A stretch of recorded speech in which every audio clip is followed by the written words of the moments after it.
कांग्रेस प्रवक्ता गौरव वल्लभ ने एक प्रेस वार्ता करते हुए मोदी सरकार को कटघरे में लेते हुए अर्थव्यवस्था पर मीडिया से चर्चा की। नमस्कार, स्वागत है आप सभी का द न्यूज 15 में और मैं हूं आपके साथ शिवानी मांगवानी। आइए नजर डालते हैं इस खास रिपोर्ट पर। तो सबसे पहले आप इस वीडियो को एंड तक देखें, साथ ही डेली अपडेट्स के लिए आज ही हमें सब्सक्राइब कर दें। गौरव वल्लभ ने कहा कि इस सरकार में एक अजीब सा डायनेमिक मैकेनिज्म है। कहा कि जब जब अंतर्राष्ट्रीय बाजार में तेल की कीमतें बढ़ती हैं तो रात को 8 बजे भाषण आ जाता है कि देश में तेल पेट्रोल के दाम महंगे होंगे, मगर जब अंतर्राष्ट्रीय बाजार में तेल की कीमतों में गिरावट होती है तब कोई भाषण सामने नहीं आता कि अब देश में पेट्रोल सस्ता मिलेगा।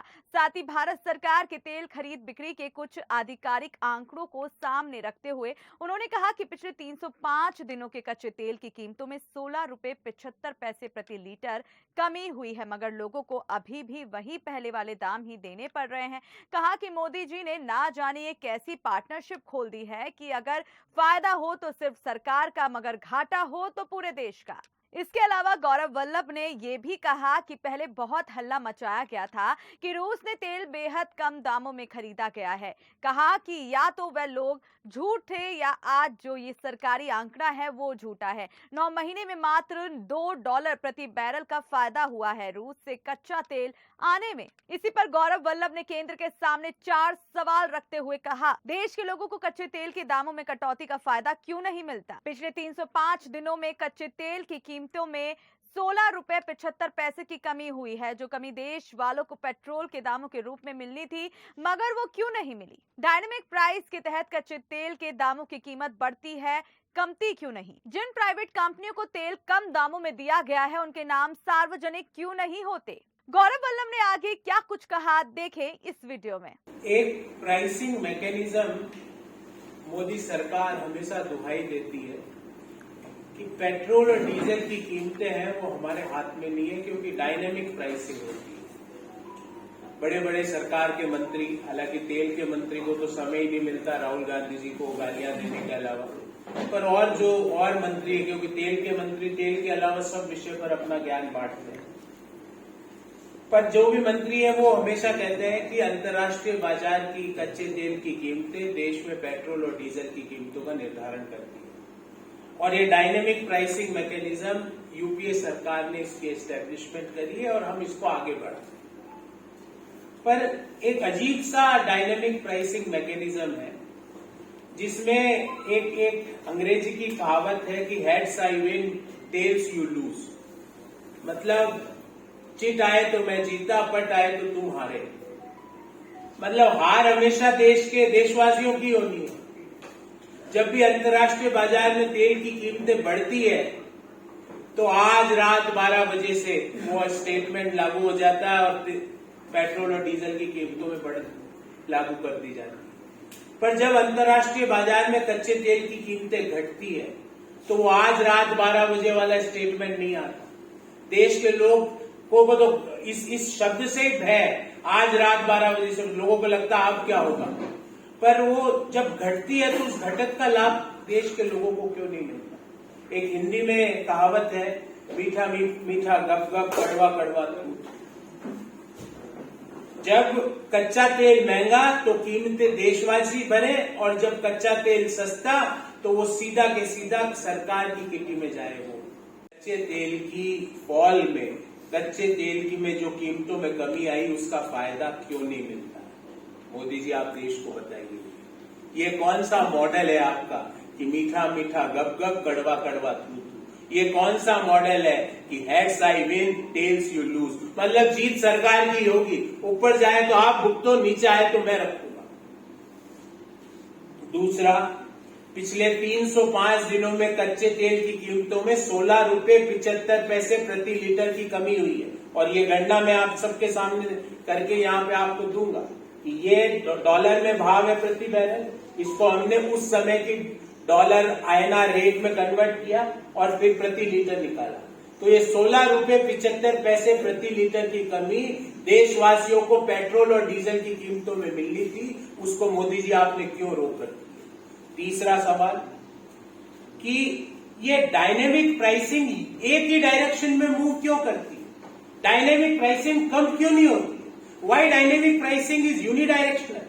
Whenever there is an increase in the price of the international crude, the dynamic price के तहत कच्चे तेल की कीमतों में वृद्धि के कारण पेट्रोल और डीजल की कीमतें बढ़ जाती है, कमी क्यों नहीं होती है?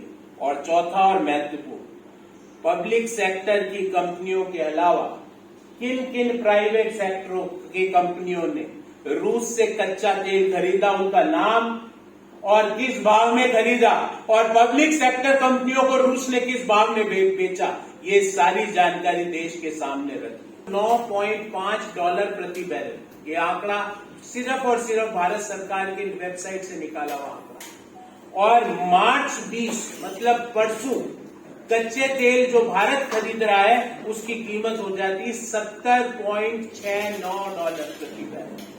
अगर हम इसको बैरल और डॉलर को रुपये और बैरल को लीटर में कन्वर्ट कर दें तो आपको जान के आश्चर्य होगा कि मई 2022 में भारत सरकार कच्चा तेल ₹53.45 प्रति लीटर में खरीद रही थी।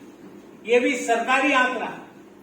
और मार्च 2022 में भारत सरकार कच्चा तेल ₹36.68 प्रति लीटर में खरीद रही है।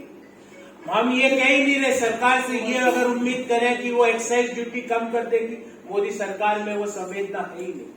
पर जो घटत हुई है ₹16.75 प्रति लीटर की, there is a reduction of ₹16.75 per litre. और हम ये नहीं कह रहे मोदी जी कि आप एक्साइज ड्यूटी को कम करो, हम कह रहे हैं जो कच्चे तेल की कीमतों में पिछले 305 दिनों में ₹16.75 प्रति लीटर की कमी हुई है, वो देश के लोगों को क्यों नहीं मिल रही है? यही इसी मुद्दे पर हम आज प्रेस वार्ता करने आए। अगर कच्चे तेल की कीमतों का फायदा देशवासियों को मिल जाए तो आज रात 12 बजे से ₹16.75 प्रति लीटर पेट्रोल और ₹16.75 प्रति लीटर डीजल में कमी आ जाए। एक्साइज ड्यूटी का जो लूट चालू है वो चालू रखने के बावजूद उसमें कमी की उम्मीद नहीं कर रहे मोदी, हमें पता है वो नहीं करोगे। पर ये कच्चे तेल जो आपको फायदा मिल रहा है वो देशवासियों को क्यों नहीं दे रहे? ये कैसी पार्टनरशिप आपने देश के लोगों के साथ मोदी जी खोली है जहां पे प्रॉफिट आपका और जब लॉस हो जाए तो वो लॉस देशवासियों का? ये कैसी आपने पार्टनरशिप फर्म खोल दी लोगों के साथ? साथियों, एक्साइज ड्यूटी के बारे में उम्मीद करना इस सरकार के सामने बीन बजाने के बराबर है, क्योंकि मई 2014 में जहां पेट्रोल पर ₹9.20 प्रति लीटर एक्साइज ड्यूटी थी, आज भी ₹19.90 है। डीजल पर जब ₹3.46 थी, जब यूपीए सरकार 2014 में यूपीए ने एनडीए मोदी जी को सरकार चलाने का देश के लोगों ने मौका दिया, जब ₹3.46 प्रति लीटर थी, आज ₹15.80। हम आपसे एक्साइज ड्यूटी की कमी नहीं मांग रहे मोदी जी। इस वक्त हमारे साथ बात करने के लिए कांग्रेस के राष्ट्रीय प्रवक्ता प्रोफेसर गौरव जी मौजूद हैं। सर, आज दिल्ली सरकार के वित्त मंत्री कैलाश गहलोत ने बजट पेश करा, इसको आप किस तरह से देखते हैं? कभी पहलते हैं कि हमको बजट पेश नहीं करने दिया जा रहा, आज बजट पेश कर दिया।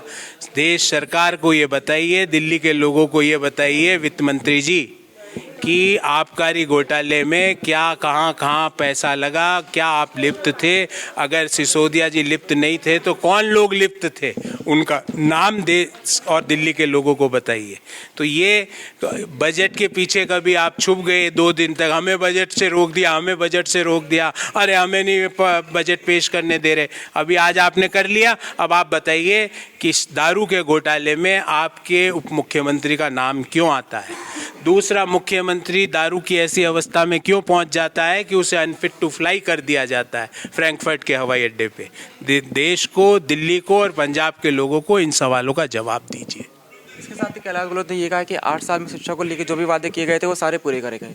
कौन सा वादा? आपने तो कहा था हायर एजुकेशन इंस्टीट्यूट बनाएंगे, आपने कहा था दिल्ली के हर नौजवान को हम नौकरी दिलाएंगे, आपने कहा था स्किल आधारित शिक्षा दी जाएगी, आपने कहा था दिल्ली में बेरोजगारी समूल नष्ट हो जाएगी, आपने कहा था दिल्ली वाईफाई हो जाएगी, आपने कहा था दिल्ली में इंफ्रास्ट्रक्चर ऐसा होगा, ट्रैफिक की व्यवस्था। आज हालात ये है कि दिल्ली में सांस लेता है आदमी तो प्रतिदिन, जब नवंबर दिसंबर जनवरी के समय के दौरान, तो प्रतिदिन वो इतना धुआं ले लेता है जो 20 से 25 सिगरेट पीने के बराबर होता है। तो ये वादा तो नहीं किया था आपने केजरीवाल जी कि हाँ मैं हर दिल्ली वासी को साल में 4 महीने 25 सिगरेट का धुआं उसके फेफड़ों में डालूंगा, ऐसा वादा तो नहीं किया था। और मैंने आपको 6 मुद्दे गिनवाए, इंफ्रास्ट्रक्चर, हायर एजुकेशन इंस्टीट्यूट, आप वाईफाई, एम्प्लॉयमेंट, स्किल आधारित ट्रेनिंग और एजुकेशन, इन मुद्दों पे आपने क्या किया दिल्ली के लोगों के सामने आके रखिए।